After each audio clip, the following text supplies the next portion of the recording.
Aujourd'hui, nous allons explorer une pensée fascinante de Jacques Necker. Cet homme d'État et écrivain du XVIIIe siècle, peu connu pour ses réflexions sur la nature humaine, la morale et notre rapport au temps. Voici la pensée sur laquelle nous allons nous pencher. Nos opinions sont soumises à tant de changements, et nous allons et venons tellement dans tous les sens qu'en considérant la vie en arrière, on n'y voit que confusion. Il est beaucoup d'observations propres à faire croire que cette vie est un simple essai. Souvent, avec un instant de plus pour réfléchir, nous n'aurions pas commis plusieurs de nos fautes, et il y a des signes d'enfance même dans les actions de l'âge mûr. N'est-ce pas aussi un sujet de réflexion de voir les progrès de nos lumières se continuer après la fin de nos passions, après l'époque de notre vie où nous en aurions eu le plus besoin? Une réflexion dense qui soulève des questions universelles sur le sens de la vie, le temps, nos erreurs et même la finalité de notre existence. Prenons le temps de la décrypter ensemble. Il commence par observer que la vie, lorsqu'on la regarde en arrière, semble souvent pleine de confusion. Nos opinions changent constamment, influencées par les événements, les émotions et le passage du temps.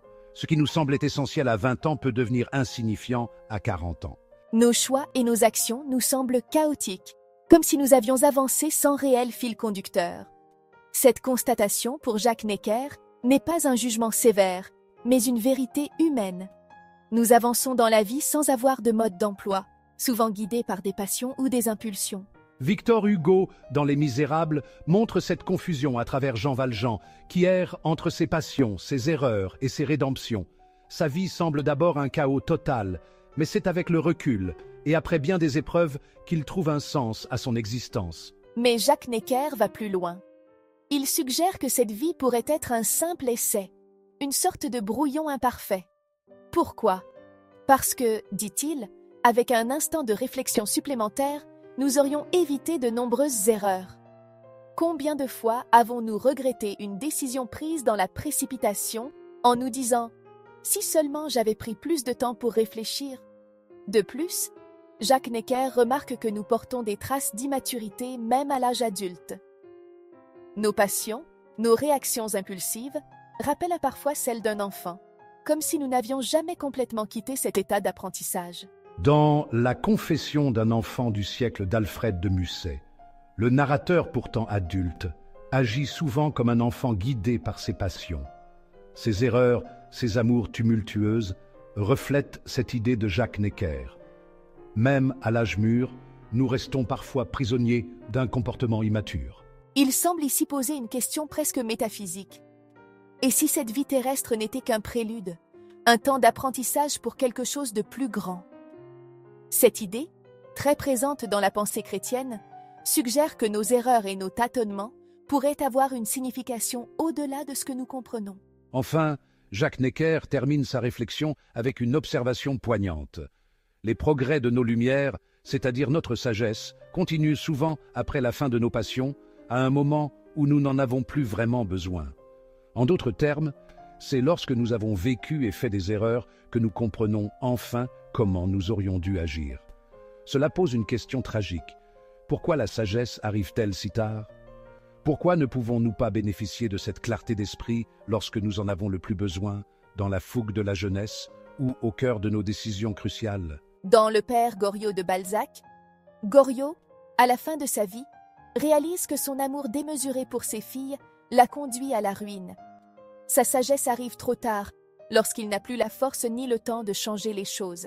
En somme, Jacques Necker nous invite à réfléchir sur 3 grands thèmes. Premièrement, la confusion de la vie humaine. Nos vies semblent souvent chaotiques et incohérentes, mais cela fait partie de notre condition. Nous apprenons en avançant dans un processus d'essai et d'erreur. Deuxièmement, la possibilité d'un apprentissage au-delà de cette vie. En décrivant cette vie comme un essai, Jacques Necker suggère que notre existence pourrait avoir une dimension spirituelle ou divine. Les erreurs, les tâtonnements, les apprentissages incomplets pourraient être des étapes nécessaires pour un accomplissement qui dépasse cette existence terrestre. Cette vision s'aligne avec une perspective chrétienne, où la vie terrestre est perçue comme une préparation à une vie éternelle. Enfin, la sagesse qui arrive trop tard. Jacques Necker pointe la tragédie de l'existence. Nous gagnons en clarté et en sagesse quand nos passions se sont éteintes et que nous n'avons plus les moyens d'en tirer pleinement parti. Cela pose une question fondamentale sur le sens de notre existence. Cette progression tardive est-elle une limite inhérente à la condition humaine ou un signe d'un ordre supérieur où chaque étape a son rôle? Pour mieux comprendre cette pensée de Jacques Necker, regardons comment ces idées sont abordées dans la littérature et la philosophie française. Blaise Pascal, comme Jacques Necker, observe l'incohérence de nos actions et la faiblesse de notre raison face à nos passions. Il écrit « L'homme n'est qu'un roseau, le plus faible de la nature, mais c'est un roseau pensant. Il ne faut pas que l'univers entier s'arme pour l'écraser. Une vapeur, une goutte d'eau, suffit pour le tuer. » Cette fragilité, pour Blaise Pascal, révèle notre besoin de Dieu. Nos tâtonnements sur terre ne sont qu'une préparation à une vie supérieure où la sagesse deviendra parfaite. Gustave Flaubert dans L'éducation sentimentale. Dans ce roman, Frédéric Moreau passe sa jeunesse à poursuivre des désirs futiles et à commettre des erreurs guidées par ses passions. Ce n'est qu'à la fin de sa vie qu'il réalise la vacuité de ses choix, mais il est trop tard pour agir autrement. Gustave Flaubert illustre ainsi l'idée de Jacques Necker. La sagesse arrive après que les passions se sont éteintes, comme une leçon qu'on ne peut plus appliquer. Victor Hugo dans La légende des siècles. Victor Hugo, dans son exploration poétique de l'humanité à travers le temps, décrit l'homme comme un être toujours en quête, toujours en apprentissage. Nos erreurs et nos tâtonnements participent à une évolution qui dépasse l'individu, comme si chaque vie humaine contribuait à un progrès collectif et spirituel.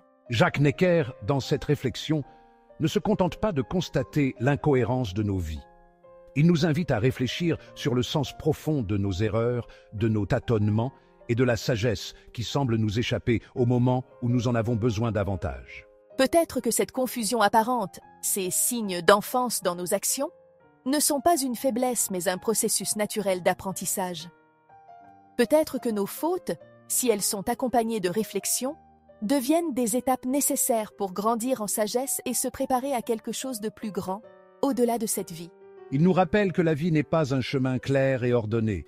C'est un essai, un brouillon parfois maladroit, mais qui, dans sa complexité, porte en lui les germes de la sagesse et de la transcendance. Merci d'avoir suivi cet épisode de Rencontre avec l'Histoire. N'hésitez pas à partager vos réflexions sur cette pensée en commentaire. À bientôt pour une nouvelle exploration des grandes pensées qui façonnent notre compréhension de l'existence.